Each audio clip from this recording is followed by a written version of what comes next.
One case in particular highlights Hillary's hypocrisy and startling recklessness when it comes to raising illegal campaign contributions. Though most of the news media has ignored it, Hillary was directly involved in what has been called the biggest campaign finance fraud in the history of the United States. It is a story with all the elements of a bestseller: cash, cons, and Hollywood stars.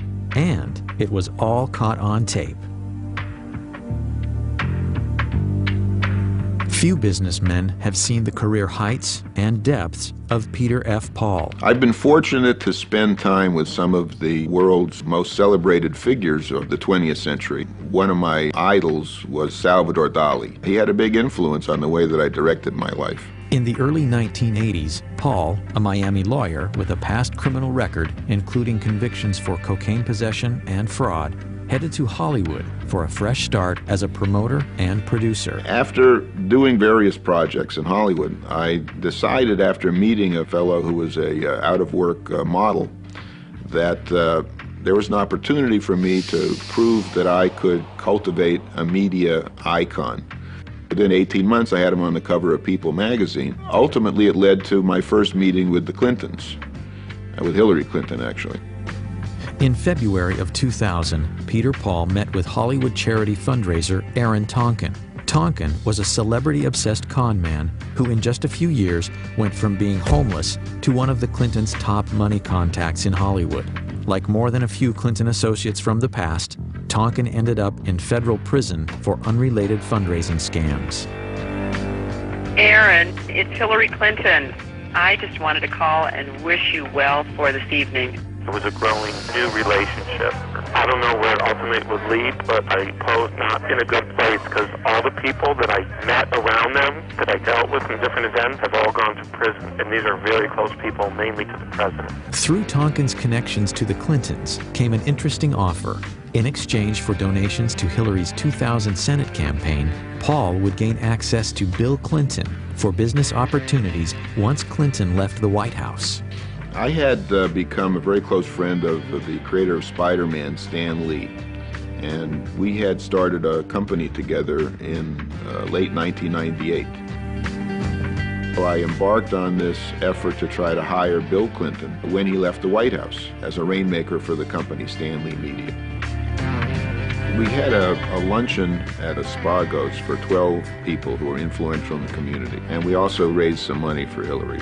And at that point, I indicated that my plans were to hire Bill when he left the White House. She responded by saying that she would help if I became a major supporter of her campaign. In June of 2000, Paul agreed to finance what would be the largest and most lavish political fundraiser ever staged in Hollywood. It consisted of a concert, a dinner, and a reception.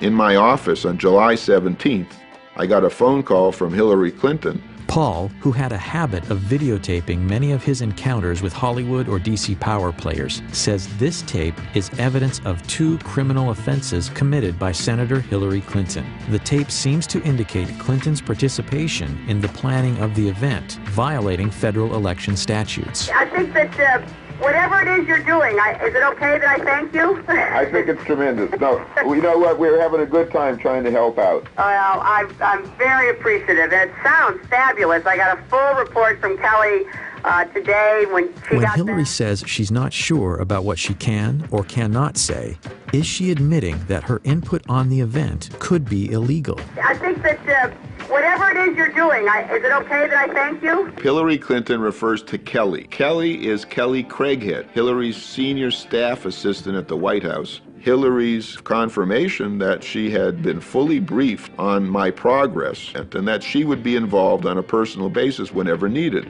committing a violation of the federal election law. I know I talked with Chair, and she was just great. Just said, she really was excited, and I hadn't talked to her, so you had to have really done a good job selling it to her.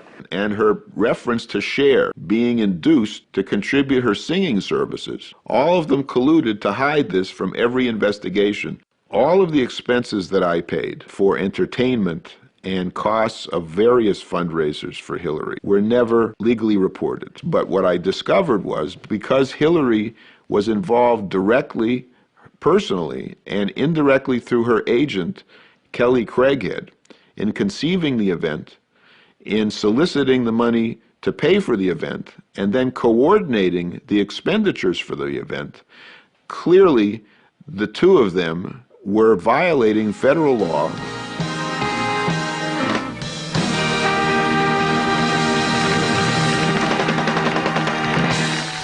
Ladies and gentlemen, the chairman of Stan Lee Media, Stan Lee. I just want to welcome you all to the Hollywood salute to President William Jefferson Clinton. It was the biggest event ever produced in Hollywood for a president. Muhammad Ali, John Travolta, Brad Pitt, Shirley MacLaine, the Steenburgen, the Gregory Peck, Cher, Diana Ross, Patti LaBelle, Toni Braxton, Melissa Etheridge, Sugar Ray, Michael Bolton, Paul Anka. We had over 100 stars. The entire leadership of the Democratic Party was there, and it was a magical evening. But just 2 days later, the magic was gone. The Monday after the event, I got a phone call from Ed Rendell telling me that the Washington Post was asking questions. The position that Hillary Clinton would take was that she hardly knew me and that I didn't give any money, and that if I was smart in order to maintain my deal, that I would go along with that. The Washington Post bombshell questioned Hillary's decision to associate with Paul, given his criminal past. The Clinton camp implied they weren't aware of it. I had been vetted 6 times. My house had been prepared for a presidential sleepover, and the president allowed me to put my name on 25,000 invitations. It's impossible to think that they didn't know that I had federal convictions, which anybody that uses the internet can find within 4 clicks. Peter Paul was basically paying for the entire event, and he was held at arm's length. He wasn't invited to the White House, and they did not really want to interact with him. And it never really dawned on me, because I really didn't understand those part of politics and how it works, that they do a vetting process. Amazingly, the Clintons continued to solicit money from Paul, even after publicly distancing themselves from their newfound friend. On August 24th, a fax was sent to my office on Hillary's letterhead, the Hillary Clinton for Senate letterhead, by her finance director, David Rosen, asking me to transfer $100,000 in stock. And here you have a smoking gun document, which is on her letterhead, faxed to my controller with the wiring instructions to send $100,000 worth of stock. That's illegal. When I became Hillary's biggest donor, no one made any reference to concerns about my credibility, my truthfulness, or my ability to honestly do business. You know, Hillary has no problems with me as long as I'm writing checks. From there, the Paul case takes twists and turns no screenwriter could imagine. Stan Lee Media collapses. Paul is indicted on 2 felonies in connection with trading of Stan Lee Media stock. He's arrested in Brazil by Interpol and languishes 2.5 years in a Brazilian hellhole of a prison awaiting extradition. She's never called me a liar, and she's never said that my allegations are false. What she has sworn to is that she can't remember some conversations that we had in detail. I'm not asking anybody to like me or to trust me or even to believe me. I'm asking people to look at the record that is undisputed and to come to their own conclusions regarding the suitability of Hillary Clinton to acquire the highest office in this country. June 9, 2000, did you discuss with Hillary Clinton supporting her campaign in exchange for President Clinton helping you in your business concerns? Yes. Did Hillary Clinton pledge President Clinton's support for your business interests? Yes. August 13, 2000, at Barbra Streisand's home, did you talk with Hillary Clinton about supporting her campaign provided President Clinton help you with your business interests? Yes. I've been analyzing polygraphs since 1995. I attended the Department of Defense Polygraph Institute. I would say Mr. Paul has been truthful in his answering the questions concerning the issues administered in the polygraph.